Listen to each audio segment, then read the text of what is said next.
Do you know what it feels like to go +5? Well, there is one card that can let you do that, and its name is Magical Musket Max. I have an exciting deck profile for all you guys, and now this was Yara here. Don't forget to like and subscribe. But now, let's get to the deck list. Are you ready now? Turn it up! Are you ready for this? Hello guys, this is Yara here. So yeah, this is the deck list that I made top 3 at my locals today. I believe that this deck can still catch people by surprise because this link right here can allow you to go +5, and if it resolves, then it's basically GG for your opponent. And I think this deck is pretty fun. I wouldn't say it's like tier 1 or anything, but I think it has potential to take games from the top decks. And I actually faced, let me see, round 1 against, I went up against Buster Blader Lock. Round 2, I went up against Dinos, and I beat both of them. Game 3, I went up against Code Talkers, and I wasn't really sure what to hit in Code Talkers because I've never played against that deck. So that's my only loss of the night. And then round 4, I went up against Dragon Link, and I took that. I actually super polyed him, and he kind of just scooped after that. Since I was practically in the driving seat after that. But without further ado, let's get on with the deck list, right? First, we're gonna go with the monsters, and we have Triple Caspar. This is the main guy of the deck. He's amazing. He allows you to draw, to add any magical mustic card from the deck to your hand. So whatever you need at the moment, you can just get it. He's amazing. You need 3 of them. Then we go with the Triple Starfire. This card is pretty cool because it allows you to get to him. Right, basically, you kind of want to get to him so you can get any of them, but you can special summon any monster. You can also special summon like another level 4 from your deck, so you can easily make like a rank 4 XYZ with him. So he's pretty good. He's a 3 off. Then we go into Triple Kid Brave. I think this guy is pretty cool. He's the pot of greed of the deck, except you have to pay cost, but he's still pretty cool. He's the highest attack of the magical musketeers that I'm running, so it can come useful from time to time. I don't know what monster it was, but it was like 1500, and I actually was able to beat over him for 100 total damage. So yeah. Then we go with the double dock.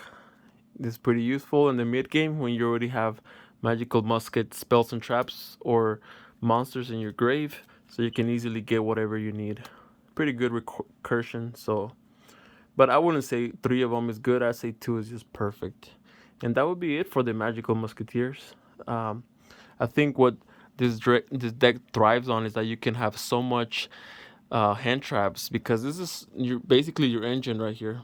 So everything else, with spells and traps as well, but like you have a lot of room to have hand traps and stuff. So now let's go with the hand traps. We're running Triple Ash, because why not, right? The best hand trap in the game.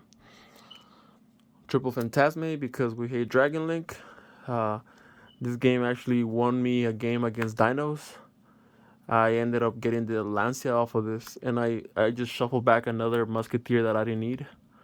You basically need this guy in your main deck in today's format. He's pretty cool. Then we have the one Pinker Tops, because we're blinding second, so this guy can wreck boards. I I went up against a Dino player who made Dragoon, and his attack was lowered by 500 because of Lost World. So I was able to beat over his Dragoon because of his own Lost World. That was hilarious, but yeah, I ended up taking this game. This guy's amazing. What you can do is, if you're going up against a Dino player, you go to battle phase, and now you can pop his monsters because Misk does not protect in the battle phase. So then we have the triple Droll. This guy can pretty much stop turns, right? Because a lot of decks require you to keep on adding stuff from the deck to your hand. So it's amazing. That's it for the monsters. We're gonna put this to the side. Then we're gonna go with the spell cards.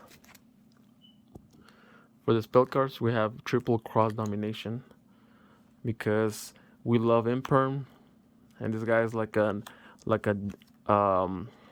an archetype imperm. So you can pretty much search it whenever you want to, and you can go into damage step. So a lot of people don't know you have this in your hand, and they attack you. Then you say damage step. You drop this on them, and their attack goes to 0, and they kind of just cry. This card is pretty cool. It activates in the damage step if you wanted to, so pretty useful. Double Cosmic Cyclone because we hate Schism. Make sure to drop this on the draw phase or on the standby phase so that way they cannot chain to it. Because Schism can only be activated in the main phase, right? This also, the Dino player that I was playing, he had Mystic Mine, so I kind of just drew Cosmic Cyclone and I banished his Mystic Mine and attack him for game. And triple Pot of Prosperity. This card is pretty useful. We banish all our super poly targets the first game because we don't have super poly on the main deck, so we can pot of prosperity for 6, so we can get whatever we want. So once we add in the super polys, if we need them, then we cannot banish all of them. But on game 1, you can always banish 6, so this is pretty good. If you don't have enough money for this, you can always add triple pot of desires, and it's pretty much the same thing. Pot of Desires is a +1, so, but this is good because he helps you dig for the card you really need. And then we have the triple Dark Ruler no more because in this meta, so many combo out there, so many Inspector borders or stuff that we really hate. So we just Dark Ruler no more their board, and they can't do anything about it. The cool thing is that if they have like 5 monsters with like 5 negates, you super poly them, then you make your link, you make your max, and it's GG from there. You go +5. Then we go into our trap cards. We go 1 Crooked Crown because this is useful when they bounce our monster with the seal. So if we normal summon 1, they're gonna want to bounce it. We chain this, and now even if they bounce it, if we have we can just special summon again, you know. So it's pretty good. You can special summon the one you summon or another one. So this is pretty good to help you against stuff that pops your monster or like bounces it. Then we go into the double needle ceiling. My last round against a Dragon Link player, he couldn't play because I kept banishing all his monsters. Whenever you got to like 3 monsters, I would just banish all 3 of them. And he couldn't. He had no cards left on his graveyard. I just kept on doing this on his turn, on my turn, and I kept recycling with Doc. So if the opponent relies on their graveyard, you just banish all of them with this. I mean, you banish 3, but that's a lot. That's a lot. This is like a Call by the Grave ×3. Except it doesn't negate the monsters, but still. Also against Dino, I banished his Misk. As soon as he dropped it on the graveyard, I would like chain, and I would just banish it so he couldn't activate it. Also, you can run this with Dimensional Shifter. I don't have it on my deck, but if you choose to do D-Shifter, you can activate this, banish 3, then chain D-Shifter. You don't have any cards in your graveyard because you can banish from both graveyards. And now they're stuck with this shifter, and a lot of decks can't play on their shifter. So this is a pretty useful trick that you can do. Then we have the triple Last Stand because it's a spell speed 3 counter trap, and it helps us again like Mystic Mine or pretty much any spell or trap card that we don't like. We just say nope, nope, and we negate it. This is pretty useful. Then the double Desperado. This card is pretty useful because if they activate their field spell, you chain this, and now it doesn't resolve because it has to stay face up on the field. Against Dragon Link, you pop their monster, so they won't be able to go to Striker Dragon. But they usually have more follow-up, but a lot of decks don't have follow-up, so they kind of just pass after you pop their normal summon. This pops any face-up card on the field, so you can even target one of your own cards if you ever need it. And this outs Mystic Mine. The Dino player tried to do Mystic Mine me a second time, and I was just like, nope, and I just popped it.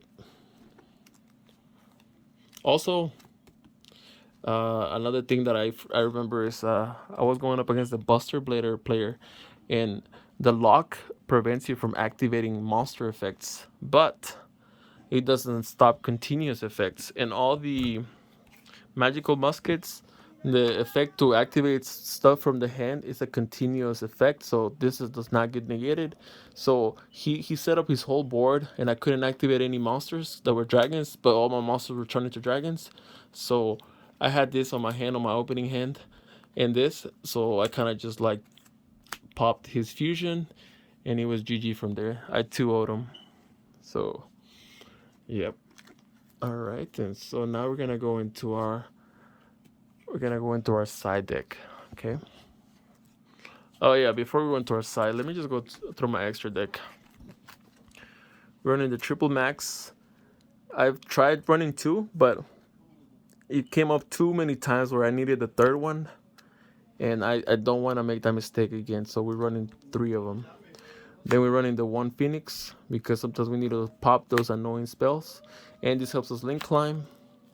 We're running the Goddess of the Underworld because sometimes we resolve max and we have a bunch of monsters in the field, so we just make this and use one of their monsters. This outs Dragoon as well because you use Dragoon as a material, and this outs any annoying boss that cannot be that's unaffected because link summoning cannot be stopped.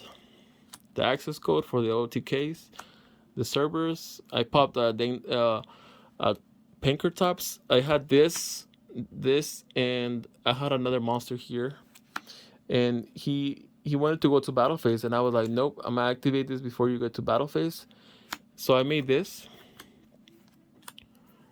I had another monster, but I made this, and then I was like, discard as cost, target your Pankratops, and he changed his Pankratops trying to pop this.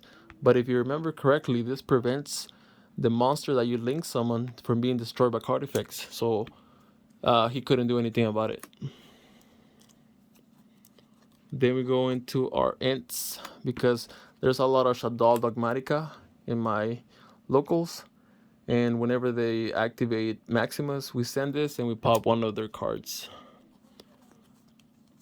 And then we go into our Dragostopelia. These are super poly targets. Starving Venom against Dragon Link. This is good against the Verti Anaconda board. This is good against Dragon Link or any dark monsters. The Mud Dragon. This helps against like Guru because they usually have like Earth but with different types. So you just super poly them for this. I actually resolved this against a Dragon Link player. I drew no monsters. So I set my super poly and my anti-spell fragrance that I have on my side. And whenever he got to 3 link monsters on his board, I flipped the super poly and I made this, and he's like, what is that monster? He had never seen it before. All this requires is 3 link monsters. So he kind of lost after that. So and Time Thief Redoer because sometimes we just need to make a rank 4, and I really like Time Thief Redoer. It helps you against control decks because you can just put stuff back into their